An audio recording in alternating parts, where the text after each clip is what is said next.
There are three possible methods by which the communists might take us over. One would be by a peaceful coup d'etat, as in Czechoslovakia in 1948. The second method would be by fomenting civil war in this country and aiding the communist side with military might. But there is a third method, which they are clearly relying on most heavily, and this is taking us over by a process so gradual and insidious that communist rule is slipped over so far on the American people before they ever realize it is happening. The process in that direction is going on right now, gradually but surely, and with ever-increasing spread and speed. A part of that plan, of course, is to induce the gradual surrender of American sovereignty, piece by piece and step by step, to various international organizations, of which the United Nations is the outstanding but far from the only example. But another part is the conversion of the United States into a socialist nation, quite similar to Russia itself in its economy and political outlook, before police state enforcement is ever introduced.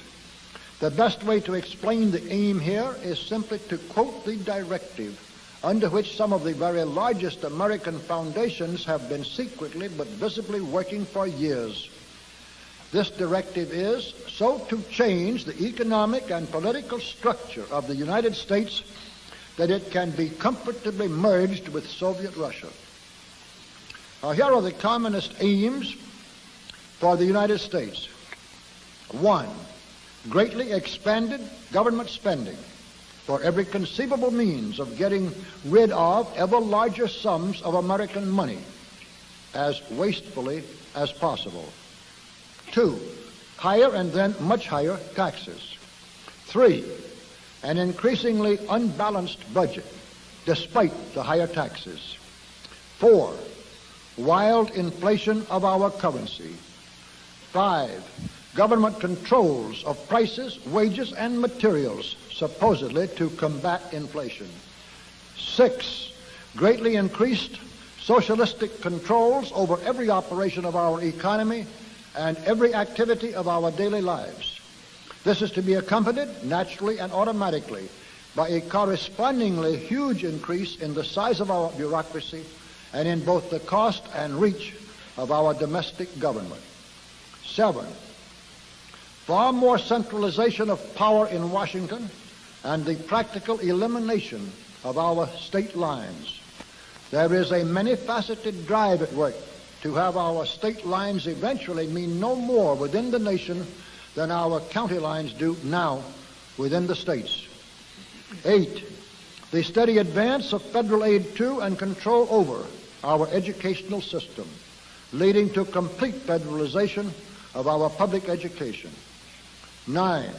A constant hammering into the American consciousness of the horror of modern warfare, the beauties and the absolute necessity of peace, peace always on communist terms, of course.